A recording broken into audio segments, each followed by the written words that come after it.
दीपक दे रहा है संदेश, दरबार लगाने के लिए हो जाओ तैयार। प्रभु की सेवा करने के लिए हो जाओ तैयार। लोगों के कष्ट सुनने के लिए, दूर करने के लिए बनो माध्यम आप।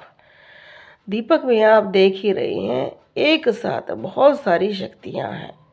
आकृतियां भी अलग अलग है, मुख आँख अलग अलग रूप दिखाई दे रहे हैं। ये ज़्यादातर उन व्यक्तियों के दीपक पर बनते हैं जिनकी शक्तियाँ बहुत प्रबल हो चुकी हैं और अब वो शक्तियाँ चाहती हैं कि वो व्यक्ति जन कल्याण करे, लोगों की मदद करे। क्योंकि जब शक्तियाँ आती हैं तो वो अपने आप मार्ग भी दिखाती हैं, गुरु बनवा देती हैं, सारे कार्य सरल करते हुए चले जाती हैं। पर अब सबसे बड़ी हमारी बाधा रहती है कलयुग में, लोग क्या कहेंगे कि ये क्या कर रहे हो आप। क्योंकि जब भी हम इस क्षेत्र में आते हैं तो 80 लोग हमें बुरा कहते हैं, सिर्फ 20 लोग हमें अच्छा कहते हैं, जिससे हमारा परिवार भी प्रभावित हो जाता है। अब देखो, जैसे शेषनाग जी स्वयं प्रकट हो गए हैं, इनके घर में शक्तियों का जमवाड़ा लग गया है, सारी शक्तियाँ खुलकर आ रही हैं। शक्तियाँ संदेश दे रही हैं कि अब तुम्हें सेवा करनी है। क्योंकि आपने देखा होगा हनुमान जी ने क्या कहा है, जहाँ राम जी होंगे वहाँ मैं हूँगा। ऐसे ही जब हम हनुमान भगत हैं तो हमें जो हनुमान जी को याद कर रहा है तो वहाँ उनकी मदद करने की हमारी इच्छा है या हमारा कार्य है। अब कई लोग ये कहते हैं, जी आप बहुत ही खुशकिस्मत हो, आपको शक्तियाँ मिल गई।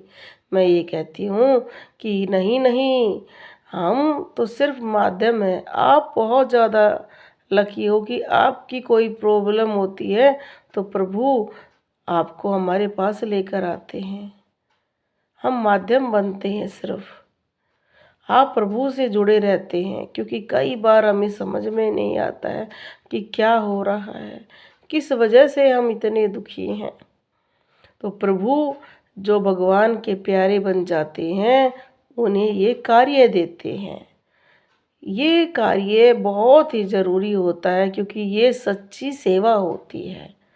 प्रभु से किया हुआ ये हमारा एक समर्पण या प्रेम होता है। तो अगर आपके दीपक पर भी इस तरह की आकृतियाँ बनती हैं तो आगे चलकर आपको दरबार लगाना ही होगा। इसके लिए थोड़ा सा अपनी तैयारियां शुरू कर दो। मन में जो भी लोग आपको बुरा कहते हैं उनकी तरफ ध्यान देना बंद कर दो। लोगों के विचारों को पढ़ना बंद कर दो। लोगों की तरफ ध्यान देना बंद कर दो। कौन सा रिश्तेदार हमारी क्या कह रहा है ये सब छोड़ दो। प्रभु की सेवा में मगन रहो, खुश रहो, तभी आप आगे चल के खुशी खुशी ये कार्य कर पाओगे। बहुत सारे मेरे पास ऐसे पर्सनल मैं उन व्यक्तियों से मिल चुकी हूँ जिनको कई साल हो गए हैं भक्ति करते हुए। इतनी अच्छी शक्ति है, मुंह से बोल कर कहती है कि हाँ मैं तेरे साथ हूँ, पर वो दरबार नहीं लगा पाते हैं क्योंकि उनका परिवार नहीं मानता है। उनका परिवार इन चीज़ों से डरता है कि दरबार लगाने से क्या पता हम बीमार रहना शुरू कर दे। अरे जिस प्रभु पर आप विश्वास करते हो, अगर हम किसी के कष्ट दूर करेंगे तो क्या प्रभु हमें उसके कष्ट देगा? अरे ये नहीं हो सकता है। जब हम प्रभु से जुड़ गए हैं तो हमें हमारा रक्षक वो होगा। हमारे लिए जैसे राम कृष्ण परमहंस चलते थे तब उनके कपड़े गंदे ना हो जाएं, उन कपड़ों को, जो उनका लंबा सा अंगोछा होता था, जो उनको माँ पकड़ लेती थी कहीं गंदा ना हो जाए, कांटे साफ कर देती थी माँ कहीं कांटा ना चुभ जाए। तब भगत के साथ भगवान होता है। जब इस कार्य में लगते हैं तो साक्षात भगवान हमारा साथ देते हैं। इसलिए ये वीडियो सभी शेयर करें, सब सुने।